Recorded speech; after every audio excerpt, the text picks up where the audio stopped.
बाहर खड़ा train attendant यात्रियों की जांच कर रहा था, पर उसने ध्यान नहीं दिया कि एक लड़की तेजी से ट्रेन में चढ़ चुकी थी और दरवाजे पर बेकाबू होकर तड़प रही थी। बाहर कोई न देख उसने दरवाजे बंद करने का इशारा किया। दरवाजे बंद होते ही उसने एक खौफनाक नजारा देखा। सीढ़ियों पर भीड़ थी और वेटिंग एरिया में दंगे जैसा माहौल था। ट्रेन चलने लगी। एक छोटी लड़की बाहर देख रही थी। तभी ट्रेन अटेंडेंट को अचानक नीचे गिरा दिया गया। इससे लड़की डर गई। वह उसके पापा को बताना चाहती थी, पर वे सो रहे थे। तभी लड़की ने देखा कि एक यात्री ने अटेंडेंट को बताया कि कोई टॉयलेट में शोर मचा रहा है। हैरान होकर लड़की भी पीछे गई। अटेंडेंट ने दरवाजा खोला तो अंदर एक भिखारी कांप रहा था। अटेंडेंट टिकट की जांच करना चाहता था, पर भिखारी घबराया हुआ पागलों जैसी हरकतें कर रहा था, जैसे वह किसी डरावनी चीज का शिकार हुआ हो। इसी दौरान ट्रेन के एक और डिब्बे में वही वायरस से इन्फेक्टेड लड़की अपनी स्टॉकिंग्स को कसकर अपनी जांघों पर लपेट रही थी। उसे महसूस हो गया था कि वह जल्द ही अपना कंट्रोल खो देगी, और होता भी बिल्कुल वैसा ही है। कुछ मिनट बाद वह लड़खड़ाते हुए डिब्बे के अंदर पहुंच गई। इस समय वह और भी ज्यादा अजीब लग रही थी, मानो उसका शरीर अब उसका नहीं रहा हो। बची खुची ताकत के सहारे डिब्बे का दरवाजा खोलने के बाद वह आखिरकार खुद को संभाल नहीं पाई। लड़की सिर के बल दीवार से जा टकराई और फिर जोर से जमीन पर गिर पड़ी। उधर सब लोग इस बात से अनजान थे कि जल्द ही यह ट्रेन एक मौत का कुआं बनने वाली है। वही सूजन टॉयलेट जाना चाहती थी, लेकिन जब उसने दरवाजा खोला तो एक आदमी ने उसे रोक लिया। इस भारी भरकम अंकल ने सूजन को बताया कि उसकी प्रेग्नेंट वाइफ अंदर है, इसलिए उसने कहा कि सूजन पिछले डिब्बे में जाकर टॉयलेट करे। इसी समय एक फीमेल ट्रेन अटेंडेंट चेकिंग के लिए तैयार हो रही थी। तभी उसने जमीन पर पड़ी उसी लड़की को देख लिया। लड़की की हालत बेहद खराब देखकर उसने तुरंत अपने मैनेजर को बुलाया। तभी सूजन के पापा चौंक कर जागे। उनकी जेब में फोन वाइब्रेट कर रहा था। उन्होंने बेटी को गायब पाया, पर कंपनी से आए कॉल को देखकर उन्होंने पहले फोन उठाने का फैसला किया। उस शांत माहौल में जब उसने अचानक ट्रेन अटेंडेंट के जूतों की आहट सुनी जो कॉरिडोर में बहुत तेजी से गुजर रहे थे, तो उसे महसूस हुआ कि शायद कुछ इमरजेंसी आ गई है, जिसके कारण वह इतनी जल्दी में वहां से निकल रहा था। इसलिए लड़की के पापा भी हल्का सा महसूस करने लगे कि कुछ गड़बड़ है, और वह तुरंत उठकर अपनी बेटी को ढूंढने लगे। पीछे बैठे सभी यात्री डर के मारे टीवी पर चल रही इमरजेंसी खबर को घूर रहे थे, और जमीन पर गिरी लड़की को बेहोश देखकर ट्रेन अटेंडेंट भी उलझन में थी। लेकिन इंटरकॉम का सिग्नल अचानक ही चला गया, और जब वह अपने मेल अटेंडेंट के आने का इंतजार कर रही थी, तभी अचानक लड़की पूरी तरह इन्फेक्टेड होकर एक खतरनाक ज़ॉम्बी में बदल गई। अटेंडेंट के पुकारने पर जब कोई जवाब नहीं मिला तो वह वहां भागा, पर तब तक फीमेल अटेंडेंट के साथ अनहोनी हो चुकी थी। खिलाड़ियों वाले डिब्बे में ज़ॉम्बी फीमेल अटेंडेंट की पीठ पर थी। वह उसे रोकने की कोशिश कर रही थी और यात्रियों से मदद चाहती थी, पर वे कुछ समझ पाते उससे पहले ही वह बेहोश होकर गिर गई। इतने में ही ज़ॉम्बी लड़की ने दूसरे यात्री को अपना शिकार बना लिया। लेकिन जैसे ही ताइजुन अपने दोस्त की मदद के लिए आगे बढ़ा, तभी उसकी गर्लफ्रेंड ने जमीन पर इन्फेक्शन फैलते देखा।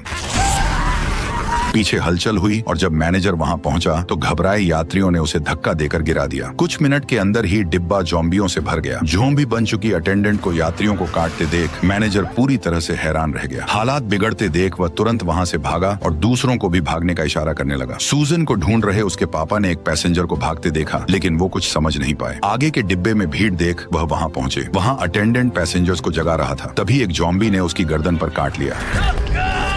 ये देखकर पैसेंजर वहां से हिलने की हिम्मत नहीं कर पाई, और वह भी एक और ज़ॉम्बी का शिकार बन गई। इस पल लड़की के पापा, जिसका नाम स्योक था, उसे सब समझ आ गया। वह सूजन को लेकर पीछे की ओर भागने लगा, पर उसकी बेटी बुरी तरह से घबरा गई। ज़ॉम्बी तेजी से उसके ठीक पीछे था। स्योक को भी डर लगने लगा, क्योंकि आगे तड़प रहे पैसेंजर के शरीर में भी वायरस अब फैल चुका था। लेकिन उसके हमला करने से पहले ही उसने उसे दूर कर दिया। अब पीछे के सारे डिब्बे ज़ॉम्बियों के कब्जे में आ चुके थे। उधर डोंग आगे टॉयलेट के पास था, और भागते लोगों को देख उसने अपनी वाइफ को बाहर बुलाया। तभी उन्होंने देखा कि ज़ॉम्बी सामने है और सियोक उनके बीच फंस गया है। डोंग अभी भी कुछ समझ नहीं पाया। पता करने के लिए उसने ज़ॉम्बी बन चुके आदमी को जकड़ लिया, लेकिन अचानक उस ज़ॉम्बी ने उसी पर हमला कर दिया। ज़ॉम्बियों का ध्यान भटकते देख सियोक जल्दी से अपनी बेटी को लेकर वहां से निकल गया। डोंग ने अपनी ताकत से ज़ॉम्बियों को एक छोटे कमरे में बंद कर दिया। जमीन पर पड़े इंसान को म्यूटेट होते देख वह तुरंत अपनी पत्नी को पुकारने लगा और उससे विनती की कि वह वहां से भाग जाए, लेकिन पीछे से बड़ी संख्या में ज़ॉम्बियों को आते देख डोंग भी तुरंत वहां से निकल गया। इस समय सियोक ट्रेन के सुरक्षित डिब्बे में पहुंच चुका था। सभी लोग इमरजेंसी न्यूज देख रहे थे। जब उन्होंने हड़बड़ी में आए यात्रियों को देखा तो उन्हें भी एहसास हुआ कि ट्रेन में भी वही हो रहा है जो न्यूज में दिखाया गया था। उधर डोंग और उसकी वाइफ के पीछे ज़ॉम्बी दौड़ रहे थे। तभी एक बूढ़ा आदमी अचानक मेन डोर बंद करने को कहता है, लेकिन दरवाजा आधा बंद हुआ ही था कि अचानक अटक गया। तभी सियोक ने देखा कि ऊपर वाला स्विच अटका हुआ है, पर स्विच खोलने के बाद भी उसने दरवाजा बंद नहीं किया, बल्कि दोनों के आने का इंतजार किया। लेकिन उस बूढ़े के उकसाने पर आसपास के लोग भी उसके साथ हो गए, इसलिए उसने मजबूरी मजबूरी में डिब्बे का दरवाजा बंद कर दिया और दोनों जॉम्बीज के बीच में फंस गए। बच्ची बार बार चिल्लाती रही कि पापा मेन डोर खोल दो, लेकिन वह कुछ नहीं कर सका। उधर डोंग अपनी प्रेग्नेंट वाइफ को बचाने के लिए जॉम्बी से लड़ता रहा, यह सोचकर कि वे लोग गेट खोल देंगे, लेकिन कोई भी ऐसा नहीं करने वाला था। मजबूर होकर उसने खुद दरवाजा खोल लिया। सियोक ने देखा कि जॉम्बी दरवाजा खोलना नहीं जानते, इसलिए उसने डोंग से दरवाजा खुला छोड़ने को कहा। इतने में ही डोंग की वाइफ ने तुरंत जमीन पर गिरा पानी उठाया और अखबार से उसे कांच के दरवाजे पर चिपका दिया। तब जाकर जॉम्बी शांत हुए। अभी अभी जो बूढ़ा डोंग को आने से मना कर रहा था, वो अब खुद ही आगे बढ़कर पूछताछ करने लगा ताकि वो सारी जिम्मेदारी सियोक पर डाल दे।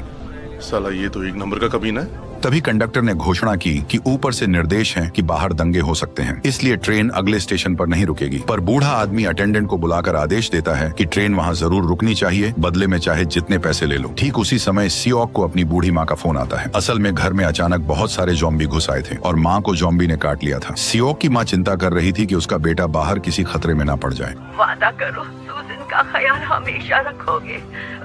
ऐसी बातें क्यों कर रही है? जैसे ही उसकी माँ में संक्रमण हो रहा था, वैसे ही उनका नियंत्रण खो गया और फोन भी इसी वजह से कट गया। लेकिन इस समय सियोक कुछ भी नहीं कर सकता था। वह बस अपनी बेटी के पास रहकर उसकी हिफाजत कर सकता था। इसी दौरान ट्रेन अचानक इमरजेंसी ब्रेक लगाती है। असल में ट्रेन अगले स्टेशन से गुजर रही थी और बाहर लोग लगातार खिड़कियों पर दस्तक दे रहे थे। साफ था कि बाहर भी बड़ी संख्या में जॉम्बी है। इतनी डरावनी स्थिति देखकर सियोक जल्दी से अपनी बेटी को अपनी बाहों में ले लेता है। ट्रेन के गुजरते ही हर जगह अफरा तफरी मच जाती है। तभी कोरियाई सरकार भी प्रेस कॉन्फ्रेंस करके पूरे देश में पेंडेमिक घोषित कर देती है और किसी को भी बाहर निकलने से मना कर देती है। ट्रेन में जब सभी लोग उलझन में थे, तभी ट्रेन कंडक्टर ने उन्हें एक और खबर दी। ट्रेन अगले डेजन स्टेशन पर रुकेगी, जहां सेना पहले ही तैनात हो चुकी है। यह सुनकर सियोक भी जल्दी से फोन करने चला जाता है। इस बीच डोंग और सूजन आपस में बातें करने लगते हैं। वह बच्ची से पूछता है कि उसके पापा क्या करते हैं। वो तो एक फंड मैनेजर है। हाँ, फंड मैनेजर। खून चूसता है, खून। सूजन डोंग की बातें अच्छी तरह से समझ रही थी। वह बुरा ना माने, इसलिए डोंग की वाइफ ने उसे कैंडी दी और बच्चे की हलचल महसूस कराई। इससे सूजन का उनसे जुड़ाव हो गया। तभी सूजन के पापा ने अपने वीआईपी कस्टमर को फोन किया, जो एक स्पेशल ऑफिसर थे। ऑफिसर ने फ्री में शेयर मार्केट की टिप्स लेने के लिए सियोक को बताया कि डेजोन स्टेशन पर पैसेंजर्स को क्वारंटाइन किया जाएगा। इसलिए उसने सियोक को बच निकलने की एक एडवाइस दी। तुम मेन गेट से बाहर मत निकलना, ठीक है? ईस्ट वाली गेट से बाहर आना। मेरे आदमी तुम्हें वहीं मिलेंगे। ओके? जैसे ही सियोक जाने लगा, उसने देखा कि भिखारी डरा हुआ वहीं बैठा है। सियोक को लगा कि उसने कुछ नहीं सुना, पर वह अनजान बनने का नाटक कर रहा था। जल्द ही ट्रेन स्टेशन पर रुकी, जहां बिल्कुल सन्नाटा था। यात्री सावधानी से उतरने लगे। कंडक्टर पीछे देखने गया तो उसने एक खौफनाक नजारा देखा। तभी उसी मतलबी बूढ़े आदमी ने बताया कि जिस स्टेशन पर हम रुके हैं, वहाँ का पूरा शहर सील है और अब सिर्फ बुसान ही खुला है। उसने कंडक्टर से इंजन अलग कर उसे अकेले बुसान ले जाने को कहा। कंडक्टर ने उसकी बात अनसुनी की और यात्रियों को खबर देने चला गया। उधर यात्री बाहर गेट की ओर बढ़ रहे थे और वहां सेना ना देख काफी हैरान थे। हॉल में अब भी उथल पुथल मची हुई थी। सियोक ऑफिसर को ढूंढ रहा था ताकि वह बताए सुरक्षित जगह पर जा सके। रेलिंग पर बैन लिखा था, पर वह बेटी संग अंदर चला गया। ये देख डोंग और उसकी वाइफ हैरान रह गए। तभी सूजन ने पूछा कि हम उनके साथ क्यों नहीं जा रहे हैं। उसी समय वह भिखारी भी वहाँ आ गया। तभी उसने बताया कि उसने सियोक की सारी बातें सुन ली थी। मुझे मालूम है बाकियों को अलग रखा जाएगा। ये सुनते ही सूजन तुरंत बाकी लोगों को बुलाने दौड़ पड़ी, लेकिन सियोक ने उसे रोक लिया। उसने अपनी बेटी से कहा कि अभी किसी की परवाह मत करो। ऐसे माहौल में हर किसी को अपनी खुद की भलाई के लिए सोचना चाहिए। इस बात ने सूजन को अंदर से तोड़ दिया। अब सिर्फ अपने बारे में सोचते हो। उधर ट्रेन से उतरते ही डोंग को कुछ अजीब लगा। बाहर सेना की सुरक्षा नहीं थी। जैसे ही वह एस्केलेटर से नीचे गया, उसने देखा कि सारी सेना वहीं खड़ी थी। लेकिन तभी सैनिक पीछे मुड़ने लगे। असल में वायरस को रोकने के लिए तैनात सेना खुद संक्रमित होकर जॉम्बी बन चुकी थी। डोंग अपनी प्रेग्नेंट वाइफ को लेकर एस्केलेटर से कूदकर भाग गया। समय पर भाग न पाने वाले लोग तुरंत शिकार बन गए। इन सैनिकों की ताकत और स्पीड जॉम्बी बनने के बाद और भी डरावनी और घातक हो गई थी। ठीक उसी समय जॉम्बीज की भीड़ सूजन के पास पहुंच गई। घबराहट में वह हिल भी नहीं पाई। तभी जॉम्बी उस पर झपटे। सियोक ने देखा कि अब समय नहीं बचा है। तभी डोंग वहां आ गया और सूजन बाल बाल बच गई। तभी जॉम्बी लड़की के पापा की ओर बढ़े। डोंग और उसकी वाइफ लड़की को लेकर निकल गए। कॉरिडोर जॉम्बियों से भर चुका था और लोग प्लेटफॉर्म की ओर भाग रहे थे। बेसबॉल खिलाड़ी सबको जल्दी भागने को कह रहे थे, लेकिन सियोक इस मौके को चूक गया और एक जॉम्बी ने उसे गिरा दिया। उसने किताब जॉम्बी के मुंह में ठूंस कर खुद को बचाया। इसी बीच डोंग ने डंडे से दरवाजा अटकाकर बंद कर दिया, पर वे वहां से गए नहीं। वे उन लोगों की मदद कर रहे थे जो हॉल से भाग रहे थे। तभी एक भिखारी ने लड़की के पापा की मदद की। डर के मारे सियोक डोंग के पुकारने पर होश में आया और वहां से भागा। तभी बड़ी संख्या में जॉम्बीज वहां आ गए और सियोक के पहुंचते ही सबने मिलकर मेन डोर बंद कर दिया। पर जॉम्बीज को रोकने के रखना बहुत ज्यादा मुश्किल था। उनकी तादाद लगातार बढ़ रही थी। उधर ट्रेन तक पहुंचे लोगों ने जल्दी से दरवाजा खोला, पर अंदर भी ज़ॉम्बी थे। कंडक्टर केबिन की ओर भागा और लोग पीछे वालों को जल्दी भागने को कहने लगे, पर वो मतलबी बूढ़ा आदमी दरवाजा बंद करने की ताक में था। ट्रेन कंडक्टर केबिन में गया और खिड़की खोलकर यात्रियों का इंतजार करने लगा। तभी अचानक ऊपर की खिड़की टूटी और ज़ॉम्बियों का एक झुंड नीचे गिरने लगा। एक बूढ़ी औरत ज़ॉम्बी के नीचे दब गई। उठने पर उसने देखा कि हड्डी टूटने के बावजूद ज़ॉम्बी अब भी इंसानों पर हमला करने की कोशिश कर रहा था। डरी हुई औरत को दो भले लोगों ने जल्दी से ट्रेन में खींचा। भीड़ के कारण सब अलग अलग डिब्बों में चढ़ने को मजबूर हो गए। प्रेग्नेंट महिला ने ज़ॉम्बी देखकर दरवाजा खोलने की कोशिश की। वह लड़की और औरत की मदद कर रही थी, पर जैसे ही वह दरवाजा बंद करने की कोशिश करने लगी, तभी असल में वह कोई ज़ॉम्बी नहीं बल्कि भिखारी था। देखते ही देखते ज्यादातर लोग ट्रेन में चढ़ चुके थे। तभी एक बुजुर्ग ने कंडक्टर की शर्ट पकड़कर उसे धमकाया और कहा कि अब तुरंत ट्रेन चलानी होगी। लाचार होकर कंडक्टर को ट्रेन मास्टर से ट्रेन चलाने के लिए कहना पड़ा, लेकिन अभी भी कुछ लोग हॉल के दरवाजे पर खड़े थे और वही असली मर्द थे जो पूरी ट्रेन में थे। अगर वे वहाँ रुककर रास्ता ना रोकते तो शायद कोई भी सही सलामत ट्रेन में नहीं चढ़ पाता। लेकिन भले ही उन्होंने पूरी ताकत से दरवाजा बंद करने की कोशिश की, पर वे जल्द ही समझ गए कि कांच का दरवाजा ज्यादा देर तक नहीं टिक पाएगा। इसलिए उन्होंने बिना कुछ कहे तुरंत भागने का फैसला किया। ट्रेन धीमी थी। कुछ एथलीट्स उसे पकड़ने दौड़े, पर उतरते ही ज़ॉम्बी ने हमला कर दिया। पीछे ज़ॉम्बी थे और आगे ट्रेन छूट रही थी। रफ्तार कम होने से दो लोग चढ़ गए। सियोक ने मदद के लिए हाथ बढ़ाया, पर खतरा देख डोंग पीछे हटा और ढाल उठा ली।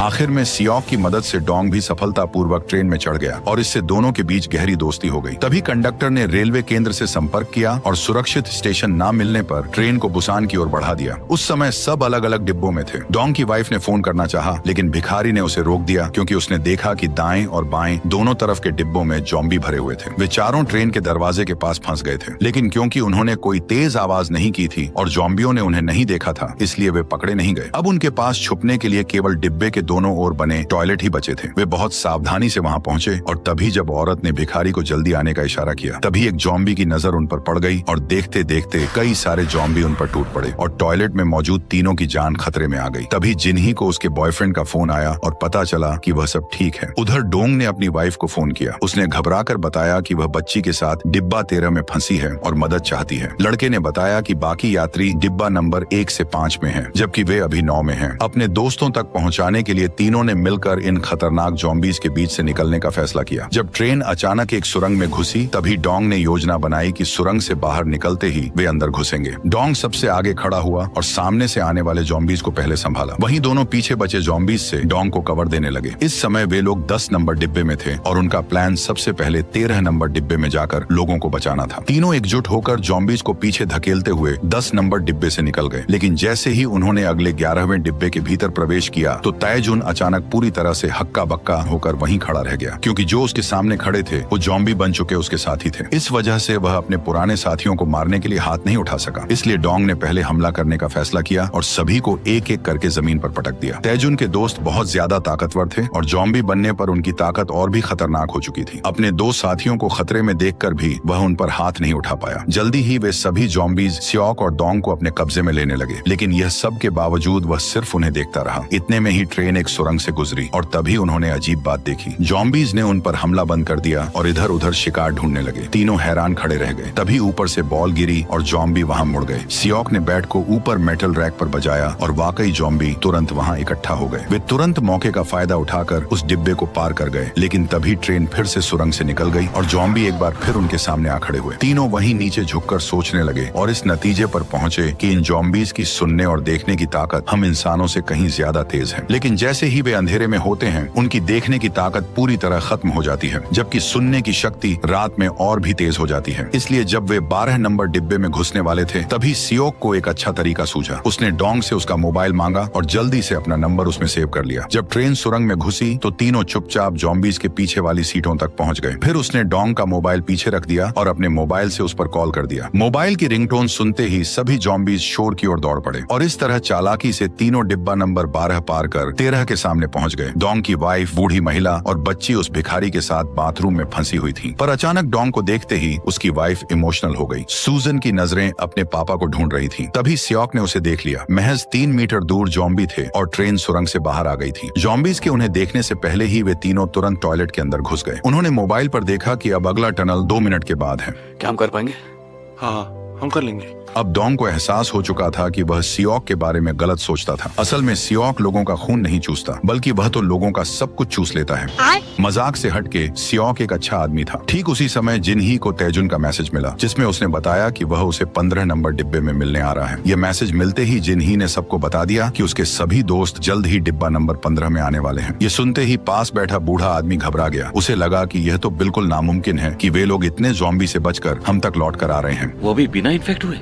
ये तो पॉसिबल ही नहीं है। बूढ़े आदमी ने इतने घुमा फिराकर बात कही कि पास खड़े सभी लोग इस बात पर यकीन करने पर मजबूर हो गए कि वे सभी लोग ज़ॉम्बी वायरस से इन्फेक्टेड हो चुके हैं, बस अभी तक उन पर असर नहीं हुआ है। पर इन लोगों ने यह बिल्कुल नहीं सोचा कि वह आदमी जो हर जगह इनको बचा रहा था, वो आकर उन लोगों को खतरे में कैसे डाल सकता है। इसलिए जिनही ने धीमी आवाज में कंडक्टर से विनती की, लेकिन वो भी कुछ नहीं कर सका। जब ट्रेन फिर से सुरंग में दाखिल हुई, डोंग आगे बढ़ने लगा, पर कॉरिडोर ज़ॉम्बीज से भरा था। तभी सियोक की नजर सामान रखने वाली रैक पर पड़ी और उसने डोंग को आइडिया दिया। इतने में सभी लोग तुरंत हरकत में आए और चुपचाप ऊपर से रेंगने लगे। आगे का रास्ता बंद देखकर सियोक ने एक बैग उठाकर पीछे की ओर फेंक दिया, जिससे ज़ॉम्बीज का ध्यान भटक गया। फिर उसने सूजन को उठाया और भागने लगा, पर वे ऊपर वाले भिखारी को भूल गए। नीचे उतरते समय सूजन ने देखा कि भिखारी के पैर लड़खड़ा रहे थे, जिससे वह नीचे गिर गया। उसे गिरा देख सूजन मदद करना चाहती थी, पर अचानक हुई आवाज ने ज़ॉम्बीज का ध्यान अपनी ओर खींच लिया। सियोक को मजबूरन अपनी बेटी को पहले आगे भेजना पड़ा और वह खुद भिखारी को सहारा देने चला गया। लेकिन ठीक उसी समय ट्रेन अचानक सुरंग से बाहर निकल आई। ज़ॉम्बी तेजी से उनकी ओर बढ़ने लगे। दोनों डर के मारे पूरी तरह सहम गए। वह आदमी बैट से हमला करने के लिए तैयार था। तभी डोंग ने उन्हें जल्दी आने का इशारा किया। सियोक ने भिखारी से कहा कि 3 गिनते ही उसे भागना होगा, लेकिन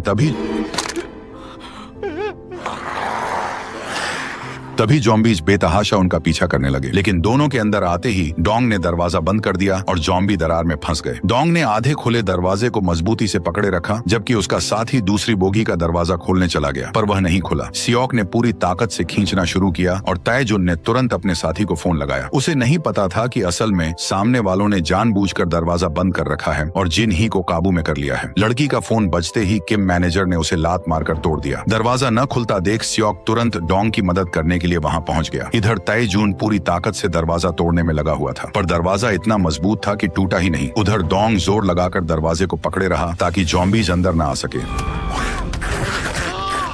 लेकिन इस बार हालत और भी खराब हो गई, क्योंकि ज़ॉम्बी के दांतों के गहरे निशान डोंग के हाथ पर थे। एक तरफ लड़का पागलों की तरह कांच को पीट रहा था, वहीं दूसरी ओर लोग चुपके से हंस रहे थे। देखते ही देखते कांच का दरवाजा टूटने ही वाला था। तभी किम मैनेजर तुरंत दौड़कर उसे रोकने गया। इतने में ही सभी लोग मिलकर गेट बंद करने लगे। उन बेरहम लोगों ने यह भी नहीं सोचा कि लड़के का हाथ गेट में फंसा हुआ है। अगर ज्यादा ताकत लगाई तो हो सकता है वह हाथ अलग हो जाए। ठीक उसी समय एक बुजुर्ग महिला ने अपनी बहन को देखा। वह तुरंत भीड़ रोकने दौड़ी और जिनही ने मौका पाते ही कंडक्टर का हाथ काट लिया, जिससे वह छूटकर महिला की मदद को बढ़ गई। तभी एक आदमी ने बुजुर्ग महिला को धक्का दे दिया। इतने सारे लोगों के सामने जिनही कुछ नहीं कर सकी। संक्रमित डोंग को देखकर उसकी प्रेग्नेंट वाइफ पूरी तरह से टूट गई। वह चाहती थी कि उसका बच्चा अपने पिता को देख सके। ज़ॉम्बीज के अंदर आने से पहले डोंग ने सियोक को उसे वहां से सुरक्षित ले जाने को कहा। संक्रमण फैलने से पहले उसने बच्चे का नाम रखा और तभी कांच पूरी तरह से बिखर गया। डोंग अपनी आखिरी सांस तक उन्हें आगे बढ़ने से रोकता रहा, पर ज़ॉम्बीज की तादाद कम नहीं हो रही थी। दूसरी ओर कोई दरवाजा खोलने को तैयार नहीं था। ऊपर से किम मैनेजर ने दरवाजा बंद करने के लिए पूरी ताकत झोंक दी। इसी बीच डोंग में बदलाव शुरू हुआ, पर वह शरीर के अंदर वायरस से लड़ते हुए ज़ॉम्बीज को आखिरी सांस तक रोकता रहा। जैसे ही बड़ी संख्या में ज़ॉम्बी पागलों की तरह बाहर निकलने लगे, सियोक ने आखिरकार दरवाजा खोलकर सबको अंदर खींच लिया। लेकिन निराश बुजुर्ग महिला अब जीना नहीं चाहती थी और उसने ज़ॉम्बीज को खुद पर झपटने दिया। अपनी बहन को दूर जाते देख दूसरी बुजुर्ग महिला ये सहन नहीं कर पाई। सियोक ने जल्दी से दरवाजा बंद किया और गुस्से में आकर किम को एक जोरदार घूंसा मारकर नीचे गिरा दिया। क्यों किया तूने ऐसा? लेकिन किसे पता था कि वह मतलबी किम उल्टा सियोक पर इल्जाम लगाने लगेगा। ये भी इन्फेक्टेड है। उसके इल्जाम और भड़काने से सियोक सबकी नजरों में एक विलन बन गया। सियोक ने पलटकर जवाब देने के बजाय चुपचाप उनकी बातें सुनी। चले जाओ यहाँ से।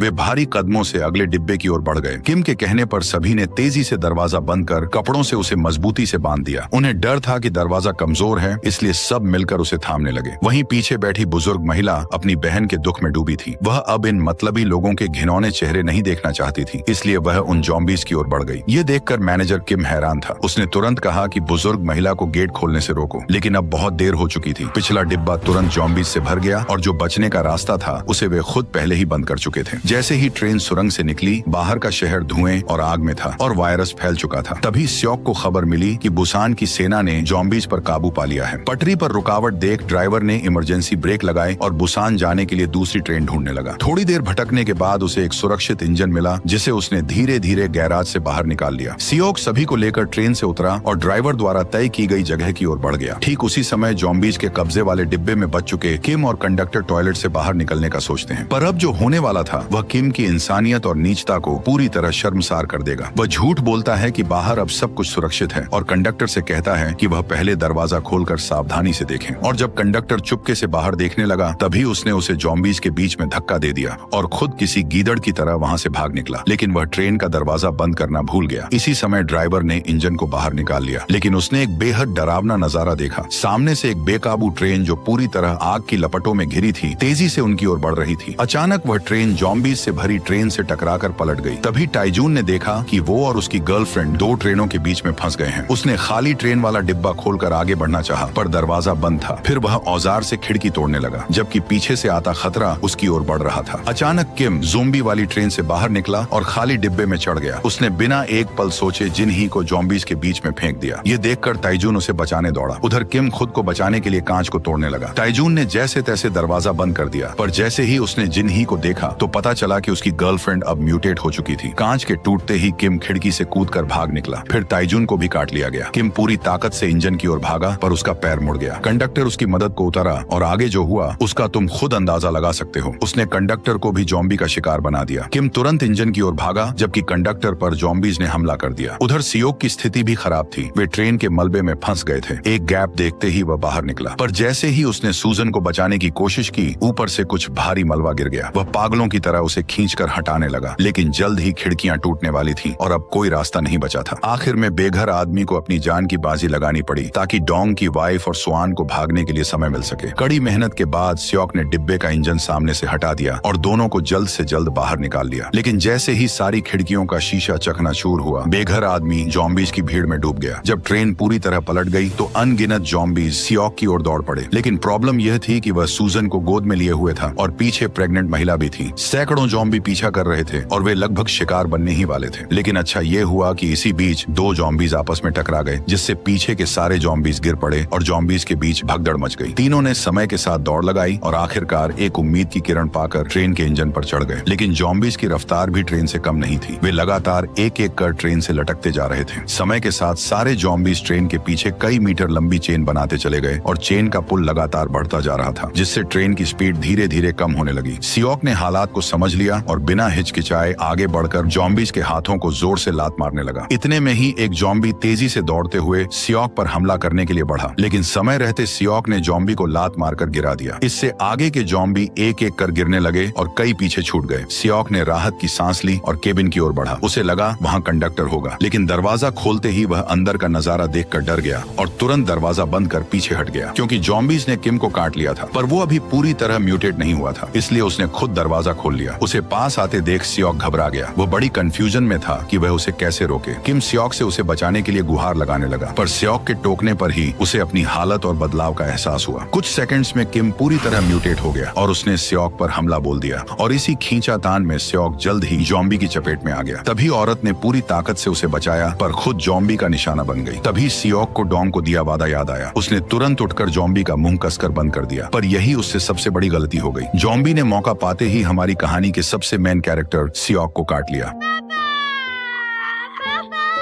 सियोक जानता था कि अब क्या होने वाला है, इसलिए म्यूटेट होने से पहले उसने कमर में जंजीर बांधकर रेलवे ट्रैक के पास की जमीन को निशाना बनाया और वह ज़ॉम्बी को लेकर नीचे कूद गया और उसे जमीन पर फेंक दिया। लेकिन एक खतरा टल जाने के बाद दूसरा खतरा वह खुद बन गया। सियोक ने अपनी हालत को समझते हुए सूजन की ओर देखा। उसे एहसास हुआ कि वह कितना सेल्फिश था। वह बस केवल अपने बारे में सोचता था और कभी सूजन की फीलिंग्स को नहीं समझा। अब वह बस अपनी गलती सुधारना चाहता था, इसलिए वो जंजीर खोलकर तुरंत केबिन में भागा और महिला को जल्दी से बताया कि ट्रेन को कैसे रोक सकते हैं। शायद यह उसकी बेटी के लिए आखिरी काम था। इसके बाद सियोक अपनी बेटी के पास गया और धीरे से उसे कुछ समझाया। उसने कहा कि अब हमेशा उसे आंटी के साथ रहना है और आंटी को बिल्कुल भी परेशान नहीं करना है। ये सुनते ही सूजन जोर जोर से रोने लगी।